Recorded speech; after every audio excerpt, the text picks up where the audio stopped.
नमस्कार दोस्तों, स्वागत है आप सबका फिर से एक नए वीडियो पे। दोस्तों आज हम लोग देखेंगे मैथ में कुछ महत्वपूर्ण प्रश्न। आइए देखते हैं पहला प्रश्न। 13/15, 15/17, 17/19 और 19/21 में कौन सी संख्या सबसे बड़ी है। यहाँ पे देखेंगे 13/15। फिर दूसरा संख्या, इसके बीच में कितने का अंतर है, तो 2 का अंतर है।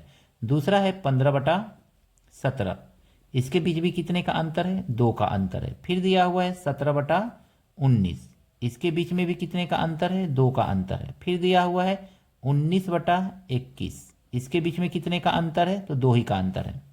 सबके बीच में अंतर समान होने पर जिसका अंश बड़ा वही सबसे बड़ा भिन्न, ठीक है। और जिसका अंश छोटा वो सबसे छोटा भिन्न। तो सबसे बड़ा भिन्न ये वाला होगा 19/21, यानी कि इसका अंश सबसे बड़ा है तो यही सबसे बड़ा भिन्न होगा। ऑप्शन नंबर डी दोस्तों सही है। दो संख्याओं का अनुपात 4/5 है। यदि बड़ी संख्या छोटी संख्या से 15 अधिक है तो दोनों संख्याओं का गुणनफल है। यहाँ पे देखेंगे 4 दिया हुआ है 5। इन दोनों संख्याओं के बीच का अंतर कितना है, तो इन दोनों संख्याओं के बीच का अंतर 1 है। अंतर कह रहा है छोटी संख्या, बड़ी संख्या छोटी संख्या से 15 अधिक है, यानी अंतर 1 और अंतर 15 के बराबर आ रहा है।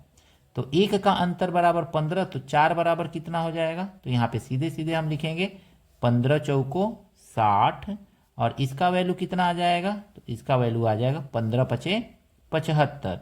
अब कह रहा है इन दोनों संख्याओं का गुणनफल बताइए। तो 0, 6 पचे 30, 6 सते 42 और 3 45। इस तरह से इस क्वेश्चन को सिंपली आप एक लाइन में सॉल्व कर सकते हैं। ऑप्शन नंबर कौन सा है, तो ऑप्शन नंबर बी इसका सही है। अगला प्रश्न है, यदि 10 कलमों का क्रय मूल्य 5 कलमों के विक्रय मूल्य के बराबर है तो लाभ ज्ञात कीजिए। इसके लिए ना क्रय मूल्य यानी कि 10 कलमों का क्रय मूल्य माइनस विक्रय मूल्य बटा बेचे गए कलमों की संख्या, खरीदे गए कलमों की संख्या माइनस बेचे गए कलमों की संख्या बट्टा बेचे गए कलमों की संख्या गुणे 100। इस वाले फार्मूला का यूज करके हम सिंपली क्या कर लेंगे, लाभ प्रतिशत को ज्ञात कर लेंगे। 10 कलम खरीद रहा है और 10 कलम जितने में खरीदा है उतने में ही 5 कलम बेच दिया, अपन 5 कलम अगुणे 100। बस इसको सॉल्व कर लेंगे, हमारा आंसर आ जाएगा। 10 में से 5 माइनस करेंगे आएगा 5। अब 5/5, 5 से 5 कट जाएगा। अब मल्टीप्लाई यहाँ पे 100 है, ये है इज इक्वल टू बचेगा आपका 100, यानी 100% का क्या हो गया है, फायदा हो गया है, लाभ हुआ है। तो ऑप्शन नंबर सी इसका सही है।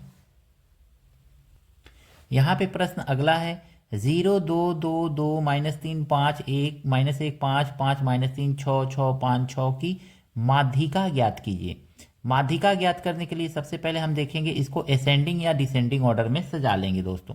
असेंडिंग ऑर्डर में सजाते हैं, सबसे छोटी संख्या हमको दिख रहा है -3, फिर -3 लिखेंगे हम यहाँ पे -3 कामा -3 कामा, देखिए दोनों 3 3 हो गया। उसके बाद कौन आएगा, तो -1 कामा 0 कामा, देखिए -3 -3 -1 0 आ गया ना।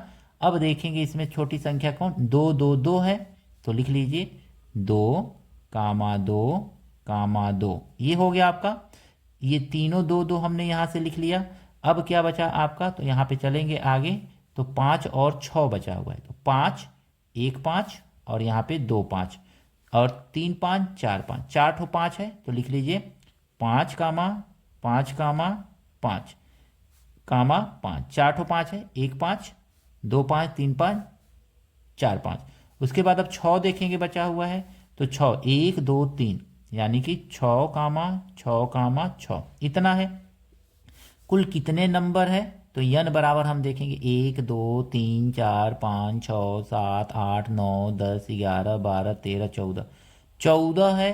14 का मतलब हो गया ना, मिडिल मोस्ट टर्म हम देखते हैं, तो 14 का मतलब हो गया 1 2 3 4 5 6 7, 6 पड़ेगा, ठीक है ना। ये दोनों नंबर ले लेंगे, मिडिल मोस्ट टर्म यही तो होगा। देखिए इधर कितना है, 1 2 3 4 5 6, 6 इधर हो गया और 1 2 3 4 5 6, 6 इधर हो गया।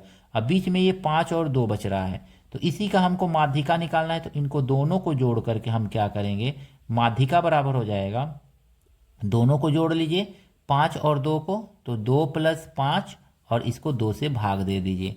5 और 2 7 होगा और 7 में 2 से भाग दे देंगे तो आ जाएगा आपका 3.5। सिंपली आप इस ट्रिक का यूज करके आसानी से माध्यिका ज्ञात कर सकते हैं। कुल कितनी संख्याएं हैं, तो कुल संख्याएं जो है उनको असेंडिंग ऑर्डर में सजाना है। 14 संख्याएं हैं, तो आप चाहें तो 14 में 2 से भाग दे देंगे, आ जाएगा 7। तो एक संख्या 7वीं होगी और एक संख्या 8वीं होगी, यानी 1 2 3 4 5 6 7। एक संख्या 7वीं और एक संख्या 8वीं, ये मिडिल मोस्ट टर्म होगा। इधर से गिनेंगे तो ये 7वीं और ये 8वीं हो जाएगा। इन्हीं दोनों संख्याओं को जोड़ना है और जोड़ करके 2 से भाग दे देंगे, आपका आंसर आ जाएगा। जब भी सम n का वैल्यू सम में आए तो मिडिल मोस्ट टर्म 2 ठो मिलता है आपको। ऑप्शन नंबर बी इसका सही है। अगला प्रश्न है 480 रुपये का 16/2/3% का 0.25% का मान है। देखिए 4800 का 16 3 48 49 50 50/3% का मतलब होता है ना 1/100, ऐसे लिख लेंगे। का मतलब मल्टीप्लाई और 0.25 मतलब 0.25 और बटा 100, ऐसे लिख लेंगे हम। अब यहाँ पे देखेंगे ध्यान से ना, 1 0 2 0 से 1 0 2 0 कैंसिल हो जाएगा। 3 से काटेंगे तो 3 एकने 3, 3 छक्के 18। 50 से काटेंगे तो 50 दूनी 100। 2 से काटेंगे तो 2 अट्ठे 16। अब 25 से मल्टीप्लाई कर लीजिए तो 8 5 40, 8 दूनी 16 और 4 20। 2 अंक पे दशमलव है तो 2 अंक पे दशमलव लगा देंगे। क्या मिल गया हमको, तो ₹2 मिल गया। यानी ये जो क्वेश्चन दिया है इसका वैल्यू कितना आ गया, ₹2 आ गया। ऑप्शन नंबर ए दोस्तों सही है इसका। इस प्रश्न में कहा गया है 0.222 को एक भिन्न के रूप में व्यक्त कीजिए। हम जानते हैं कि 0.222 डैश को क्या लिख सकते हैं, तो 0.2 पे बार लिख सकते हैं। और आप जानते हैं अच्छी तरह से कि जितने नंबर पे बार होता है अगर मैं दशमलव के बाद, उसके नीचे उतना 9 लिख दिया जाता है। एक नंबर पे बार तो एक 9 लिख देंगे, बस ये आंसर हो गया। ऑप्शन नंबर ए इसका सही है। अगला प्रश्न है यदि 3/5 पे पावर x बराबर 81/625 है तो x पे पावर x का मान ज्ञात कीजिए। यहाँ पे हम देखेंगे ना 3/5 पे पावर कितना दिया हुआ है, x दिया हुआ है और यहाँ पे दे रहा है 81/625 ऐसे दिया गया है। हम इसको लिख सकते हैं ना 3/5 पे power x is equal to 81 को हम 3 पे पावर 4 लिखेंगे और 625 को भी हम 5 पे पावर 4 लिखेंगे। तो एक ही बार दोनों का पावर सेम है तो एक ही बार लिख लेंगे। यानी x का वैल्यू हमको कितना मिल गया, तो x का वैल्यू मिला हमको यहाँ पे 4। अब कहा जा रहा है कि x पे पावर x का वैल्यू बताइए, यानी x पे पावर x का वैल्यू बताना है तो 4 पे पावर 4 का वैल्यू बताना है। तो हम इसको लिखेंगे 4 गुणे 4 गुणे 4 गुणे 4, 4 बार ऐसे तो 4 चौको 16 चौको 64, यानी 64 मल्टीप्लाई 4, इतना ही तो करना पड़ेगा ना। 64 मल्टीप्लाई 4 और 4 चौको 16 और 4 छके 24 1 25, 256। ऑप्शन नंबर बी जो है इसका सही है।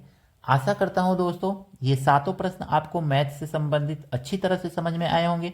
कहीं पर भी कोई वीडियो में त्रुटि है, कोई हमसे गलती हुई है, कमेंट करके जरूर अवगत कराइएगा।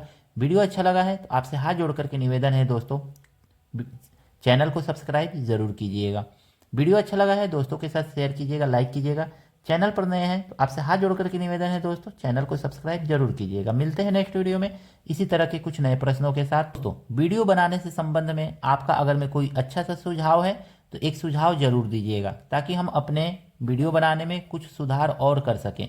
मिलते हैं नेक्स्ट वीडियो में नए प्रश्नों के साथ। Thank you, best of luck.